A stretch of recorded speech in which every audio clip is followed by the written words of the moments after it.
হলো আল্লাহ রাব্বুল আলামিন বলেন ওয়ালা তাকরাবুজ জিনা ইন্নাহু কানা ফাহিশাতাও ওয়া সাআ সাবিলা।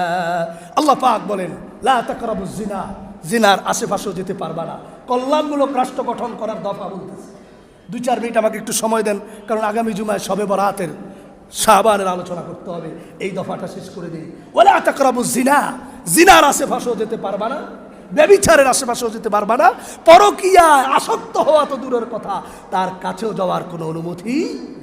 অথচ যত এলিট শ্রেণী, পরকীয়া সবচেয়ে সেখানে বেশি। পুরুষ একদিকে, নারী আর একদিকে, তাদের ঘরে কোনো শান্তি নেই। যারা পরকীয়ায় লিপ্ত তাদের উপর সবসময় লানত কার পড়ে? কথা বলেন, কার পড়ে? ওয়ালা তাকরাবুজ জিনা ইন্নাহু কানা ফাহিশাতাও ওয়া সাআ সাবিলা। জিনার আশেপাশেও যাওয়া যাবে না, কারণ এটা মারাত্মক। এটা রিজিক কমায় দেয়, ব্যবসা কমায় দেয়। আপনি মনে করেন কই, আমি তো দুবাইতে গিয়ে বুর্জ খলিফাতে থাকি নায়ক নায়িকাকে নিয়ে, আমার তো কিচ্ছু হয় না। আমার আল্লাহ বলেন রেকর্ড করে রাখতেছি আমি, এমন সময় হবে কাছে কাউকে পাইবা না।